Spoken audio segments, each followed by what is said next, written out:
Good morning, everyone, and thank you for joining us today for the second breakout session, Deconstructing Leadership, a new skill for everybody with Jill Finlayson. My name is Sanchita Pal, and I will be moderating this session today. I'm happy to introduce you to our today's presenter, Jill Finlayson. Jill is a graduated from Cal and had worked at UC Berkeley for the 7 years in the International House and the Office of Emergency Preparedness before moving off to private and non-profit sectors for 25 years. She returned to Cal about a year and a half ago to head up the Women in Tech initiative.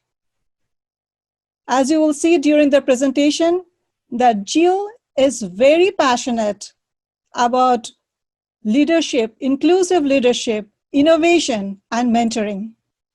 With that, please welcome Jill Finlayson. Thank you. Thank you so much, Sanchita. I really appreciate it.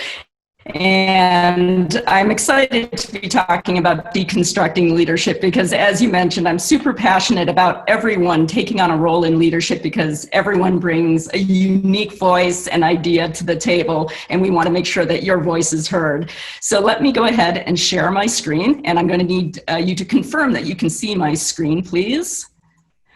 So here we are, deconstructing leadership. Let's go to the next slide. So for this conversation, there's a lot of people in the room, a lot of expertise in the room, and I encourage you to share that expertise in the chat because you have as much knowledge and expertise about your sector and your department, and so it's important for you to share your information as well. Through the participant panel, you can also let me know if I'm going too fast or slow. In the early days when I was first public speaking, I was called the Energizer Bunny because I went very quickly. Let's go on to the next slide. I want to start out by getting to know you all a little bit better. So you can either scan this image here, or you can click on the link for the mentee. But I need to be there, so I can run this here. Hold on one second. And the first question that I have for everybody is, how much leadership experience do we have in the room?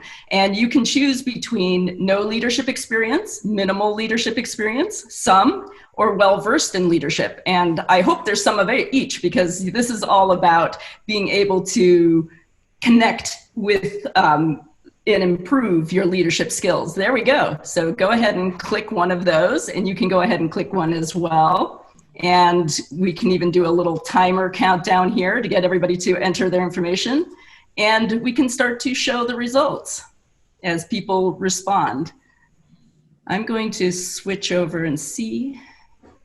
Can you see the screen share right now with the multiple choice? Yeah, I yes, can. Yes. We're getting lots of yeses. All right. So go ahead and answer. And here we start to see the answers. This is great. So mostly we're seeing people with some leadership skills, but as you can see, no matter where you are, there's always an opportunity to learn more. Let's go ahead. Did everybody get a chance to answer? That's good. We're seeing a few more people. Fantastic. So what this shows you is that no matter where you're coming into this, you have an opportunity to lead and you have an opportunity to grow your leadership skills. Let's go on to our next question. How do you feel about leadership? So these are little sliders that you can move along, and you can talk about, do you need leadership to really advance your career? Or do you want to lead because there's something you want to make better? Are there pathways to leadership and you know how to do it? You know how to get where you want to be? Or do you know, do you believe you can lead? Do you see yourself as a leader? So let's see how people feel about this. We'll go ahead and start a timer countdown here. And let's take a look as the answers start to come in. Fantastic. So it seems that folks both need to and want to lead, but it seems like the pathways to leadership are less clear. I'm really glad to see that people can see themselves as a leader, because that's one of the first barriers to being successful, is you have to be able to see yourself. And it's not about ego or your person, but it's how you can make the changes that you want to see in the world. We have a few more seconds if other people want to answer this question. Otherwise, I think we got a good response rate. Let's go ahead and jump on to our next one. I would like for you to describe a leader. And so I'm looking for a couple of adjectives, keywords here, something that would help people understand. If you were thinking of a leader, this is what comes to mind. Nice. Very good. I love the words that you guys are choosing, because these aren't always the words that you see when people talk about leadership. I'm seeing some pretty amazing words of supportive and empathetic and strong and collaborative and thoughtful. And so out of curiosity, I'm just wondering, if I add one word to this question, would you come up with something different? Describe a good leader. So not just a leader, but what makes a leader good? What are the key attributes or skills a leader needs to have? So go ahead and start throwing up some words here, and let's take a look.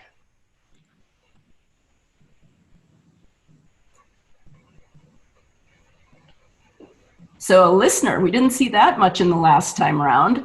Inclusive, kind, compassionate. So this is the important pivot, right? What we used to look for, oh, I love some of the words coming in the chat as well, respectful, enthusiastic, knowledge, ethical.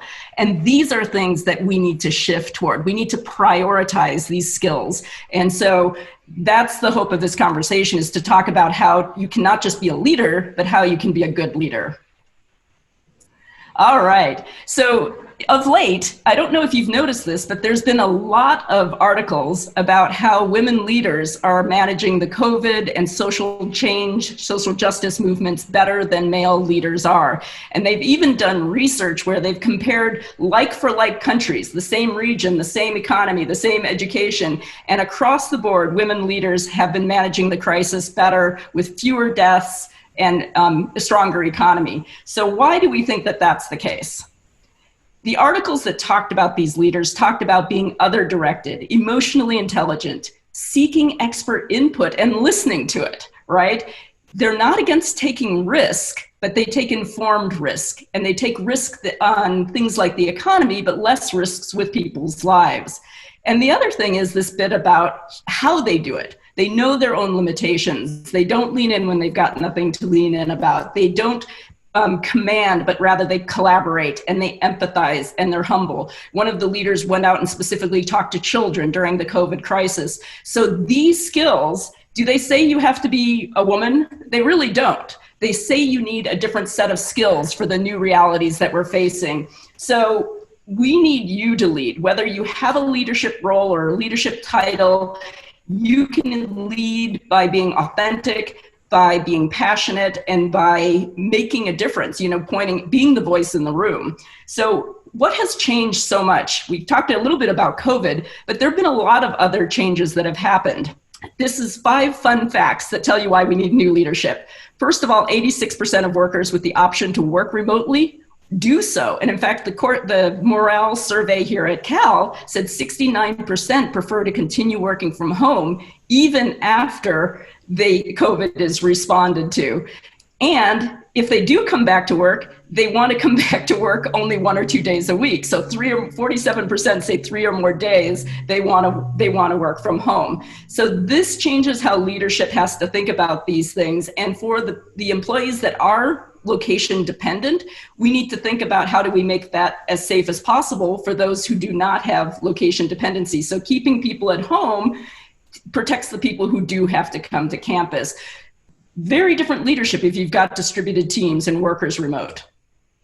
We also know, and I'll come back to the 75% later in my talk, but we know that 40% of the global workforce will be millennials by 2025, and right on their heels is Gen Z. This is a very different generation, different population, and not only that, we're seeing multiple populations at the same time, right? So people are also not retiring as early, so you get people like myself sticking around for another 10 or 20 years because people are not retiring early. So we're gonna need leaders that can work across generations.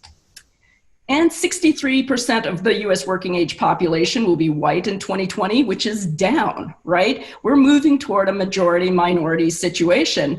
And what that means is not only do you need to work with a lot of different cultures and ethnicities, but we're also talking about globally distributed teams as well. So different cultures, different values, different norms, and leaders need to be able to work across all of these different cultural understandings. And we have 62% of full-time employees in the US have a partner who's working full-time. So this idea of a breadwinner, not so much anymore. That model just is the minority, or the less likely situation. More so we have people where both are working. They still have responsibilities at the home and with childcare and with elder care, and disproportionately that falls on women. So women are doing an extra 5.8 hours of unpaid work right now. Men are doing more at 2.5 hours, but it's still disproportionately falling on women, single parents. And so when we think about leadership, you have a new reality you're dealing with. You can't assume that if a child is sick, your employee can still come to work. You need to have flexibility. And we're seeing a growth in digital workers. So this means that a good portion of your job could be done by artificial intelligence or robotics. And that means your job is going to change. The skills you need are going to change. So as a leader, how do you create an environment of continuous learning? And not only that, we have this overarching impact that people want to be more purpose-driven and aligned with sustainability, equitability. 75% of millennials would take a pay cut to work for a socially responsible company. So if you are a leader and you want to keep the best talent, you need to give people impact and a larger mission that they can associate with. And even the companies are beginning to realize that. The Business Roundtable redefined the purpose of a corporation to promote an economy that serves all Americans instead of just the shareholders. So we need leaders who are thinking this way. And we have a crisis, and you would think the crisis is a very bad thing, and it is. And people are horribly impacted, and I hope everybody is doing their best to stay well and, support their mental health as well as their physical health. But there is a silver lining here. When a crisis occurs, people are willing to change. People are willing to reevaluate the way that things have been done before. And that opportunity to change things when people would normally be change averse opens the door to reinvent not just a new normal, but a better normal. So we need you to lead to create this better normal. How can you do that? Well, you don't need the title, as I mentioned before. I like what Seth Godin said about the secret of leadership is simple. Do what you believe in, paint a picture of the future, go there. People will follow. And this idea that you can keep raising your own standards, offer solutions instead of problems, be a connector, use your voice to really share your perspective because it's important, and build trust. Be positive. These are all ways to lead without a title. And there's ways you can lead projects. There's ways you can lead at your children's schools. There's ways you can lead as a volunteer. So whether your title says it or not, and you can lead. And even if your title says you are a leader, you're not necessarily a leader unless you're really being an inclusive leader and working toward these goals.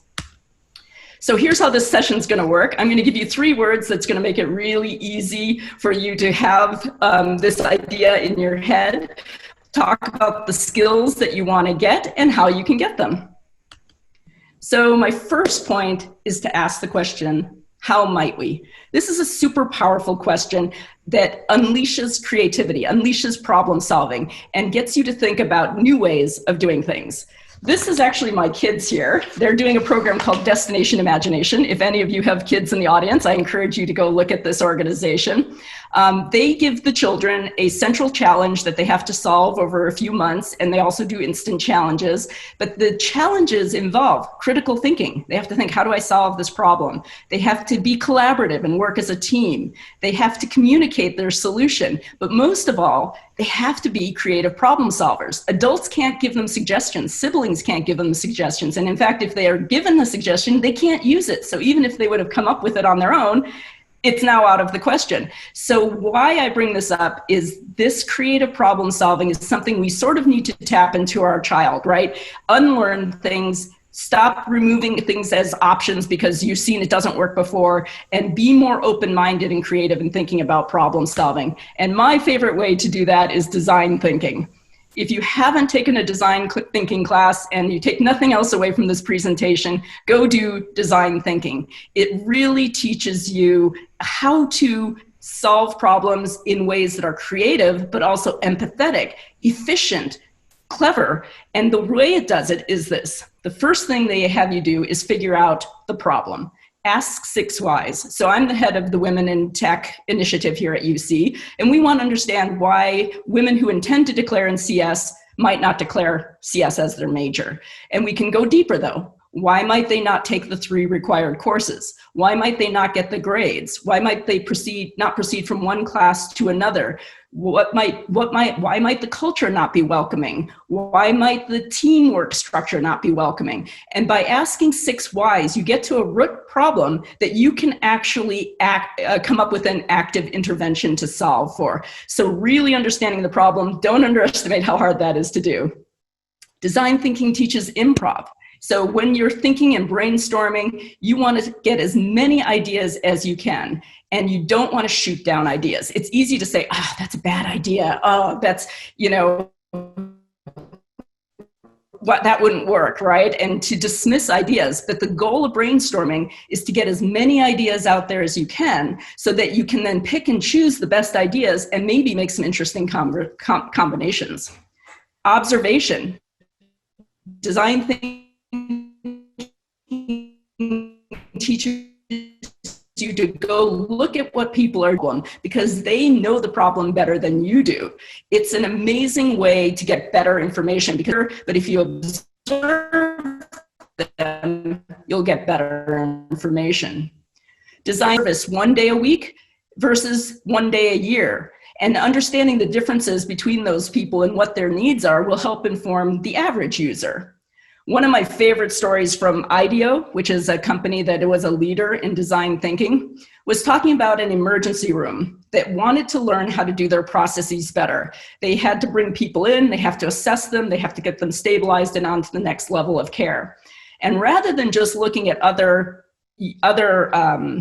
emergency rooms, they looked at the Formula One crew. And you're like, what? Car racing? How does this have anything to do with the medical profession? And it doesn't, but it is an analogous situation. The car pulls into the pit stop. The people have to assess. They have to mitigate the problem, and they have to get the car back out on the road, and they have to do it extremely effectively and efficiently. So what the emergency room ended up learning from the pit crew at Formula One was to have kits. They had a tire change kit. They had a fender kit. So the hospital was like, oh, we could have a bullet wound kit. So rather than having to go pick and pull all the individual things, we could actually have a kit ready to go, and that would make us more efficient.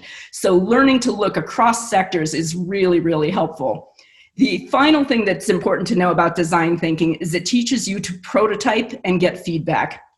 Mock something up, get it in front of people, ask them what they like, what they don't like, how might it be better, and then iterate your solution before you invest a lot of time and energy. It's super helpful, and one of the best things you can do as a leader is to really understand design thinking principles because it teaches empathy and creativity.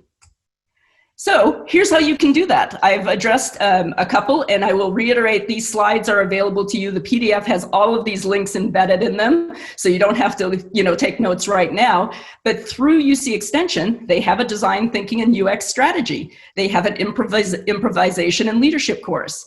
We also have this amazing transferable skills library where they've curated articles, courses, and videos on different topics, and they have a whole section dedicated toward problem solving.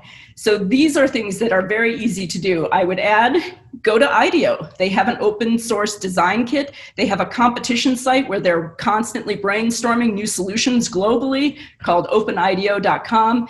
And on our own campus, we have the Citrus Invention Lab, the Jacobs Institute. All of these maker spaces hold a lot of seminars and workshops and webinars and talks that really express how valuable design thinking is. So that's how this is going to work. I'll go a bit faster through the others, but I wanted to set the stage of how we can talk about these things. Collect the dots.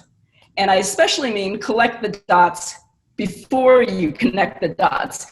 I don't know if you're like me, but if you're talking to somebody and you're hearing from them about a problem that they're having or an idea that they have, you're immediately trying to go, oh, well, what else could I give them that would be helpful? How could I connect them with this idea, or what is my idea? And suddenly you're no longer listening to what they're saying, you're thinking about what you're going to say in response. So this is something I've had to be very intentional about. So how can you collect information? Well, first of all, people have to feel like they can share that information. And psychological security is key for that. So here is Lady Edos. She is a diversity and inclusion for the Berkeley Labs, and she's made a specialty of teaching teams and people of how to create psychological security. So let's listen to her. Psychological safety was coined in 1999 by an organizational behavioral scientist named Amy Edmondson. And she described it as feeling safe for interpersonal risk-taking. So the value of psychological safety is making sure that we are creating an environment where people feel comfortable contributing and bringing their ideas forward. If we have that environment where people feel comfortable, then we have this environment of support for better innovation. What they found at Google and Project Aristotle is that the teams with the most psychological safety were rated as effective twice as much by their leaders. They also brought in more revenue, they had more innovation, and also their employees actually stayed longer. They were engaged and the retention was higher. So there's lots of benefits to having a high-performing team with psychological safety, and you can tell in the rapport and the dynamics of the group. One example that I've seen is that there's a project that people are working on, and then there's one person that holds a critical piece of information that can either lead the project to success or failure. And because that person doesn't feel safe to contribute, that idea, if you don't have psychological safety, gets lost. And so it's really important to draw out the ideas from people, to draw out their contributions, to make sure that you have full information for better decision making. So I can speak from experience. When I'm in a psychologically safe team, I feel empowered to ask questions. I feel empowered to take risks. And I think that's the kind of creativity that I really like in being part of a team environment. I feel fully seen and I feel fully valued for what I bring to the table. So I love that. And you can see psychological security and trust really underpins all the other elements of making an effective team and promoting collaboration. So when you think about how can you build a strong team, psychological security is the foundation, but you also want to be intentional about listening and making sure all voices are heard, asking people to participate if you haven't heard from them, giving them different ways to participate if they're more of an introvert or somebody who needs to process ideas before they respond. You need to help people, actively seek out diverse perspectives and create belonging where people can share that information. So we're looking at, this expands beyond your teams to any sort of partnership or collaboration across the campus. You need to create partnerships where it's a win-win-win and you can really establish trust. So here we go. At Extension, they have project leadership and building high-performing teams. There's a team building session where it goes into, how do good leaders make you feel safe? How do you earn trust? And if you want to go to the original talk, Amy Edmondson's TED Talk is here for you as well. Ask better questions. It's not enough to ask questions. You need to ask better questions. We need leaders who are amazing critical thinkers. And here's a story that may not be uplifting, but students have a dismaying inability to tell fake news from real. Middle schoolers can't tell ads from articles. High schoolers accept photos as real, and they can't tell a real or fake news source apart on Facebook. And even college students don't suspect bias when they see things coming from activist groups. So we need people, and we need to train our students to ask better questions, critical questions, and do so before they start amplifying ideas. I love this. Twitter is beginning to ask users to read articles before sharing them. Fundamental, right? You should be reading something before you pass it along. I'm going to harken back to that 75%. When I first started doing research about what generations were in the workforce, I kept seeing the number that 75% of the workforce was millennials. Everybody, credible sources, Deloitte. And I just in my head was like, that seems really, really high. And so I kept looking, and eventually I found an article that had done the research to debunk that number. And the problem was people had been repeating it because they saw it in one report and nobody questioned it. Nobody asked the question. So if I don't know how many of you watch John Oliver, but he's created a website to help people move from where they are to better critical thinking. And they call it the true truth. And how do you get people to ask some of these better questions? And I thought it was pretty funny. So what is critical thinking? It is questioning, right? It is being curious. It is being objective. It is identifying your biases and being able to use empathy, humility, and being open-minded, but really asking the questions. If you're working on the project, what are the goals of the project? Whose goals are they? What context is it in? What expertise do you need to make this decision? What other stakeholders are involved? And what kind of biases might be interfering with the objective, right? So we need people asking these questions. So some of the best ways you can go get critical thinking skills is to think about negotiation, because negotiation puts you in the shoes of the other person that you want to negotiate with. It gets you to think about what is important, what are the criteria, what is the context. The skills library also talks about critical thinking. And I saw this article, which I thought was quite interesting, which is why introvert leaders excel during a crisis, because they lead with questions, right? It takes less effort than leading with answers. You get more people collectively problem solving. So I love this. We need to not only ask better questions, we need to question gold standards.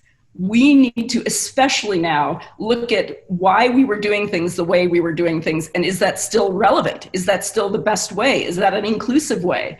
The University of California had an amazing example of this where they actually dropped the SAT, ACT requirement for admissions. This was a massive case of examining a gold standard where it was assumed that those tests were predicting whether people would be successful in college, but rather the data ended up showing it was a better predictor of wealth. Who could pay for the prep courses? Who could pay for tutoring? And it wasn't doing what it was designed to do. But this was a massive multi-billion-dollar industry that they questioned, and they are now coming up with a better solution to achieve the actual objective.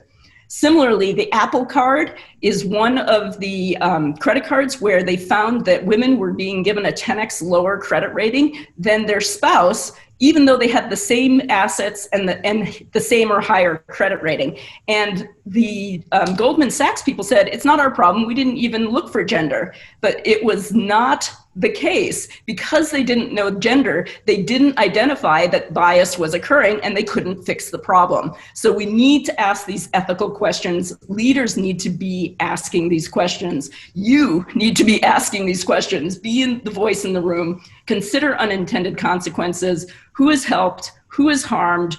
And how can we mitigate for that? And, you know, especially in the era of artificial intelligence where we need fairness, accountability, transparency, and above all, ethics. So I will say this was perhaps a gap and an opportunity for the Development Center. There aren't a lot of courses on ethics. But I think you can learn a lot of these type of issues by looking at how do you manage change and ambiguity. That requires ethical thinking and ethical decision making. Same in the transferable skills library, looking at how do you make effective decisions? How do you improve your decision making? How do you consider these factors? I think go a long way to sharing different perspectives, ensuring you're looking at things from different lenses, and building the most ethical programs that you can. Seek diverse perspectives. I am a big fan of the Tech Women program. This is a State Department program that was started by Hillary Clinton 10 years ago. It brings women from the Middle East, North Africa, Sub-Saharan Africa, and Central Asia to California for a month-long internship in a tech company. And these women are completely astonishing women. They not only are experts in their field, but they want to go back and impact their community and create more equity and more opportunities. So working with them has been amazing, but the better win is for the companies that host these women, because they get a much better global mindset, inclusiveness, they get different perspectives and different market knowledge, and it's been an amazing program. And when you want to be an inclusive leader, you need to understand it's not a one and done. I did a training, I've checked that box. It's really a journey, and we're all on that journey. We're all starting in different places. And so how do you continually improve? First, we have to make sure that people feel welcome and that they're invited to participate. Second, they have to feel safe to participate and to share their opinions. Then they need to be engaged and invited to participate and be a problem solver. And eventually they get to the place where they feel like they belong and their ideas matter and are respected. So, talent and workforce management, learning how to avoid unconscious bias, cultivating cultural competencies, building a sense of belonging are all critical skills for leaders. And one of the fun sites that I've really enjoyed, betterallies.com, not only do they have a book, but they have a newsletter that gives you weekly tips that just make sure that you're thinking about how things might land on other people, because you only have your own perspective to work from. They help expand that perspective for you. Tell me more. So if somebody says something to you, it doesn't land quite right, you don't understand where they're coming from, stop for a moment, check your assumptions, check your reactions, and first ask them to tell you more, because you want to understand, what are they thinking about? Where are they coming from? Because they have a rationale for what they're doing. So withhold judgment and use active listening skills. My favorite active listening skill here is number 3, reflect. This is your opportunity to really listen to somebody and then tell them back to them what you heard. I heard you say this. Did I get that right? It gives them a chance to correct you. It gives them a chance to embellish and tell you more, but it will help you to better understand if your understanding is correct. So one of the best aspects of the active listening. And you need to practice these communications. So this College of Engineering has the Empower Certificate Program for faculty that teaches them how to create spaces for belonging, how to do equitable grading, how to show up for faculty search. And integral to this, they use interactive theater and practice conversations so people can understand the complexity, the nuance. And this takes energy, right? This takes practice. But when you are prepared, you're better able to respond in the moment. I think it's also important to point out from a communication perspective, this isn't just when you're talking to staff or when you're doing recruiting, but it's every element of how your department presents itself. How do you talk to the media? What events do you have? Who's on the stage at your events? Who are you citing as experts in research and white papers? Who's shown on your website? Who's shown in your decks, right? Like these, you want to make sure that you're representing different people and different expertise and different life experiences in all of these elements. So get your interpersonal skills going, do your active listening, and bonus, go do the media training. Assume positive intent. So not only do you want them to tell you more, but assume they're coming from the right place. I worked at eBay, and they actually had a mantra that basically said, people are basically good. And people are basically good. If you assume positive intent, they're trying to solve this problem. They're trying to do their job right. But for whatever reason, it's not coming across. If you assume positive intent and then ask them to tell you more, you're going to better understand the logic that they brought to that conversation. These are some of my favorite people. These are entrepreneurs, founders, social entrepreneurs, and they really demonstrate emotional intelligence. Not only do they assume positive intent, but they're humble and they give recognition to their teams, and they never align themselves with their own personal victories. They really take the time to point out what the people on their team have done. So work on emotional intelligence, self-awareness, self-regulation, empathy. And where you'll see this come into play for leaders a lot is when you're giving reviews. You want to give feedback and take feedback that is actionable, specific, and role-related, has a regular frequency, and is a 360. There's a lot of unconscious bias that happens in performance evaluations and reviews where women tend to get less actionable information. Sometimes that's out of kindness. They don't want to give somebody bad news or make them feel bad. But if you don't get actionable information, you can't improve. And if you can't improve, you can't advance. People are often different levels of self-critical. So doing a 360 allows you to get a sense of not only other people's perspective, but how collaborative they are. This all comes down to a growth mindset, assuming that people can learn the skills, taking accountability for helping them to grow, and giving and nurturing that, right? Giving people stretch assignments, nudging them. I had an experience where I was working with I was at a meeting, 25 people in the room. They asked for volunteers.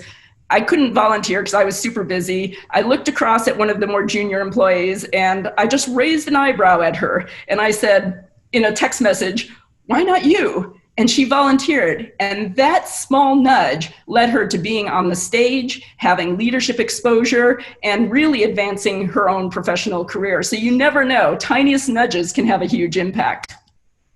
So understand the psychology of communication, verbal and nonverbal communication, and really work on emotional intelligences. It'll help you in your home life as well as your professional life.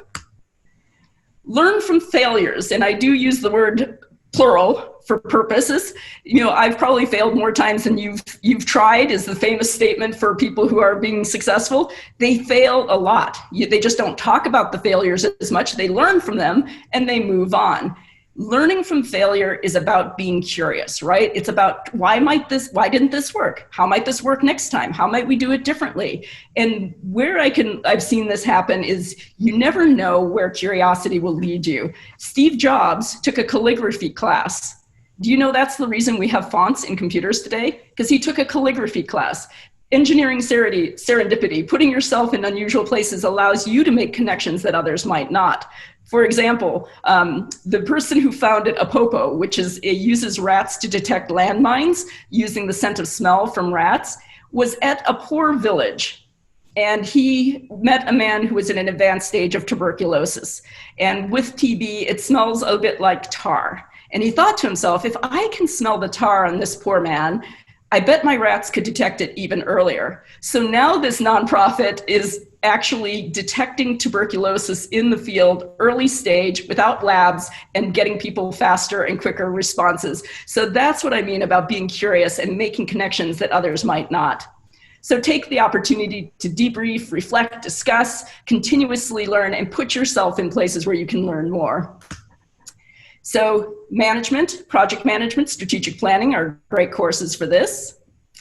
Cue the confetti. We're getting to the last few here, so we're going to run through these. You want to celebrate the small wins, and you want to appreciate your team. I don't know how many of you had the good fortune of attending the Hack Your Job session earlier this morning, but that was Dave Schoenberg, and he's my BSA mentee. And we had a great time working together over the past year, and I want to appreciate not only the amazing session that he put together and how hacking your job is a great way to hack your happiness, but also just as a mentee, we had this great two-way street where he was a sounding board and an accountability partner for me. And so, really appreciate your teams and all of their contributions, and, kudos to Dave.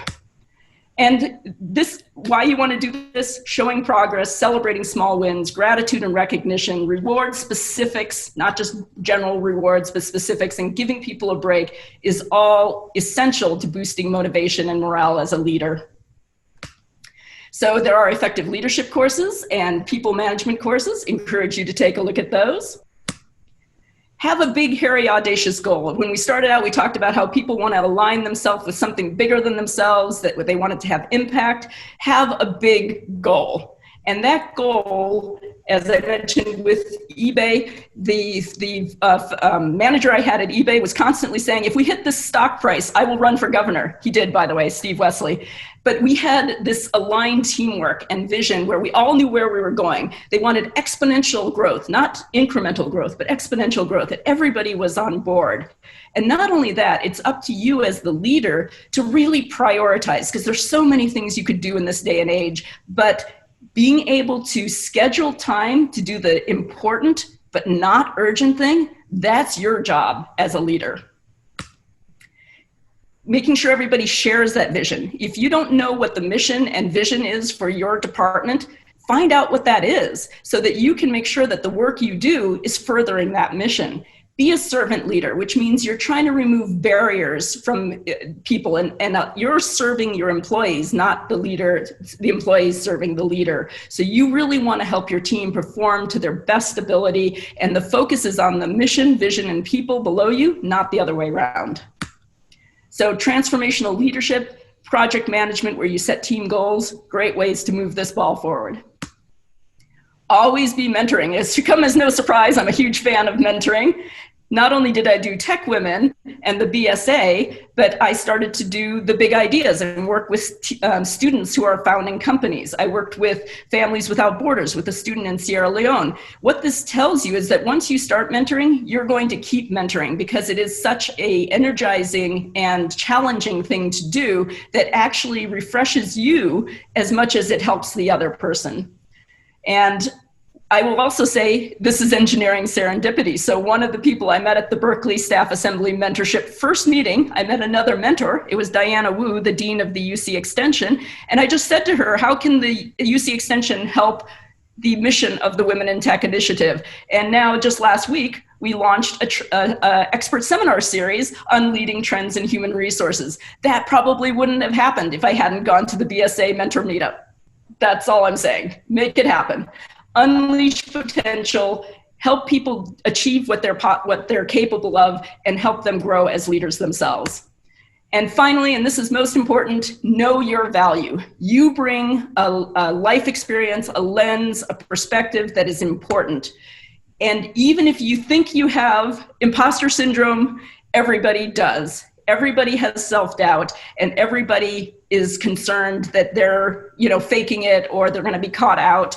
But the fact is, even the people who are successful will have this happen to them as well. At the end of this session, I'll be like, oh, how'd it go? I could have done better. I probably made a mistake. Everybody does this. And so you need to just be kind to yourself, right? Be kind to yourself and actively look for feedback from other people. Ask for positive feedback. Keep track of your impact. Update your resume with the things that you've done, because that's going to give you a sense of your own strengths, and that will counteract those other voices in your head. When you are confident, you can take space and you can make your voice heard, but you also want to balance that with making space for other people. My student from the Big Ideas competition started a company. The light bulb on the left here is from Mindset and Milestones. She is a UCLA grad, and she wanted to help students, particularly women students who lose a lot of confidence in middle school and high school, to have the skills that they need to succeed in STEM or entrepreneurship. And so she started this program to give them the mindset to persist in the world as it is today, so they can make the world as it should be. And key to that is knowing their own value and knowing that their ideas matter. And so make sure that's true for you, and make sure that's true for the people you lead. So this is one area where I'm looking at you. That's my cow looking at you. I am not great at this, but I will say you have to take care of yourself. You have to integrate mindfulness. They had that great session earlier today where I was having people breathe, and I was like, oh, this is great. I need to do this more often, right? And so take the time to take care of yourself, because that's how you're going to be a more balanced, you're going to be able to do the emotional intelligence demands on you, and you're going to be a much more effective leader. So go out there. We need you to lead. You have agency. You can do this. Urgency. Can we have any more urgency with what's going on in the world today? So you have the obligation and the opportunity to lead. I want to do one more shout out to UC Extension. There's going to be a Be the Changemaker course specifically for staff. Go take that class. It will inspire you. You will be motivated, and it's a great way to test your legs in leadership. Because we need the types of leaders that you did in the second round of the poll this beginning, when we asked, what do good leaders do? How are they different from other leaders? We need you to be that kind of leader. So to recap, how might we? Problem solving, collect the dots, excellent collaboration, ask better questions, hone your critical thinking, question gold standards. We need ethical leaders. Seek diverse perspectives. Be intentionally inclusive. Tell me more. It's going to hone your communication skills, your empathy skills, your emotional intelligence, and it's going to give you greater opportunities. Assume positive intent. This is going to give you not only a more positive outlook, it's going to help people achieve their potential. Learn from failure. Be curious. Cue the confetti. Express your gratitude. Take the time to mark small progress and victories. Have a big vision. right? Have a big vision, because even if you fall short, you're going to achieve something absolutely amazing. Always be mentoring. This is an amazing way to unleash potential. And as I said, you're going to get more out of it than the person you're mentoring. And know your value. Be confident. Know that you are a critical player in making this world a better place and making your department a better place. And we need you to lead. So with that, I invite if there are any questions, and I really encourage all of you to go out and be a leader, because we need you. Okay. So are there any questions? Yeah. Sure. I will go over the question right now. The first question is, can we ask how to avoid information overload when too many voices might unduly influence or remove urgency from a project? How to prioritize and how to kind of focus. I think that's a challenge that the Eisenhower matrix can help a lot with, because if you start to think about like what's important, what's urgent, what's not urgent but important, you can also look at things from the perspective of what will have the most impact. Where do you want to put your time and energy, and where will you get the biggest return from that? Another way to look at this, if you have information overload, there's too many things, is to figure out what would be a small scale version of this that we could pilot. Because with design thinking, if you can do something on a small scale, you'll learn a lot from actually doing it rather than sitting there and pondering all the things that could happen, right? You actually get some concrete information that allows you to make better decisions. Okay. The next question is there a link of the newsletter that you just mentioned? Yes, if you go to this I assume is the one on bias, there's a link in the presentation, and you can sign up for the newsletter there. You can also get to the book there as well. betterallies.com. Thank you. The third question is, could I ask about your time at the International House? How did you use these types of skills there in an intercultural sense?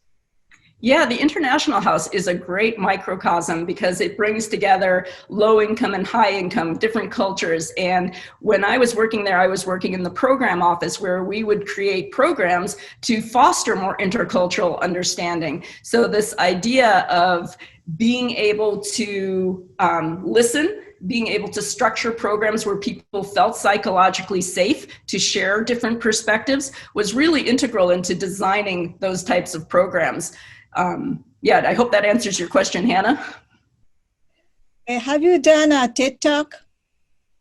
I have not done a TikTok, although I did download the app, much to security professionals' concern. But I think it's an interesting way of, again, depending on who your target audience is, right? There are different ways you communicate with folks, and that can be an effective soundbite to get people thinking about important issues. Okay, thank you. And the next question is, what was the program your kids are taking again?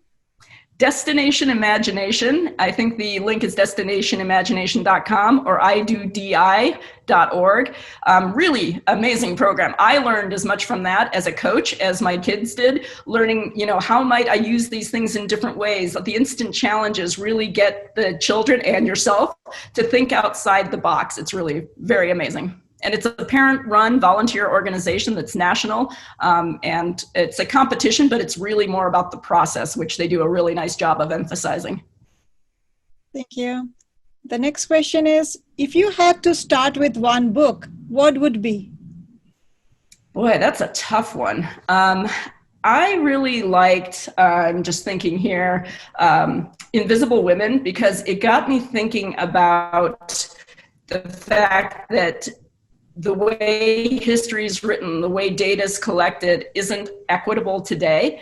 And it gets you to think about everything in a little bit different way. Who is it designed for? What kind of data do we have? Because there's often a gap in data. So that's one that's been really inspirational to me to think about these issues. The other one, and I really appreciate this woman, but Manifesto for a Moral Revolution by Jacqueline Novogratz. She started the Acumen Fund, which helps entrepreneurs in other countries. She has an amazing background in global experience. So if you're looking for somebody who can inspire with a global perspective, she's great. And Seth Godin's Tribes, We Need You to Lead Us. If you're looking for that inspiration and motivation to get started, I think that's a really nice one as well.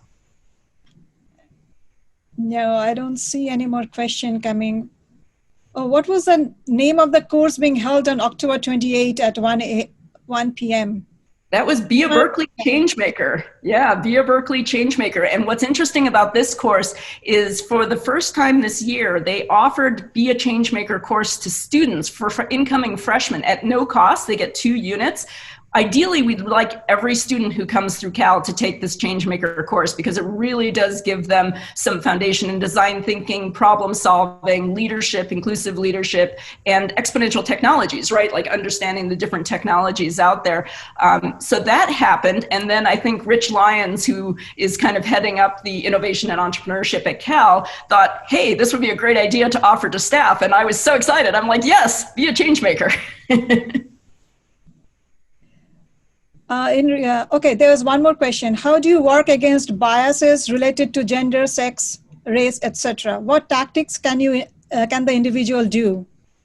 Yeah, and I think I'll combine that with Jean Chang asking this leading without authority. What are your thoughts about impacts on women, people of color who may not always get acknowledged and rewarded for their work? So a couple of things here. As an individual, you can do what I call micro affirmations. You know, microaggressions make people want to leave. They're small things like small paper cuts, small phrasing, small wording that makes people feel like they don't belong. You can flip that script. You as a leader, you as an employee can do small things that will make people want to stay. You can ask who else was on your team. You can say, hey, I believe that was Jill's idea, or please don't interrupt so-and-so when they're talking, or I'm glad you like so-and-so's idea. So there's ways that you can really acknowledge, or even just say, I saw that wasn't cool.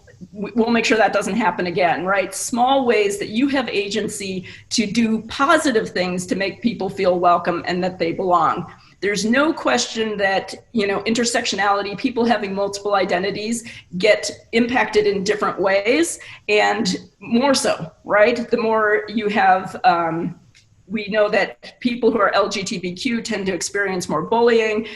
People of color face barriers, both being hired and advancing. And so I have been actively trying to change how is leadership taught so we can have more inclusive leaders out there. How can we look at policies and practices so the defaults and the guardrails are there so that people have better practices for like doing employee reviews, that they have this knowledge that being specific and job oriented and actionable make a huge difference. So looking at how do we make processes better. And then another issue, which we didn't talk about today, but is a topic for a whole nother conversation, how do we make sure technology works for everyone? So we know that artificial intelligence doesn't work as well, especially facial recognition for people of color.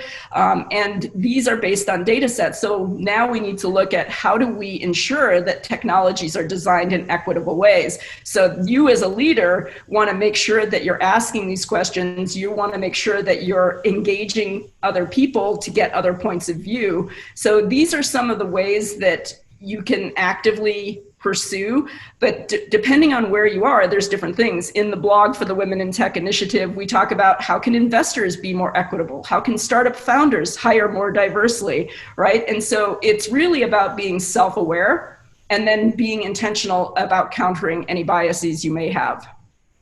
The last question is, how can you ask questions when met with defensiveness in response to questions?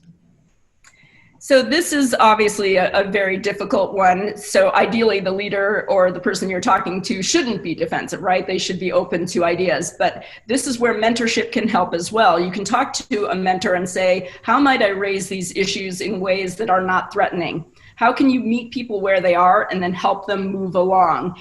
But what I don't want to get lost in this is that, you know, don't devalue your point or your perspective just because somebody doesn't agree with it, right? It's more on how can you meet this person where they are and help them to see the perspective.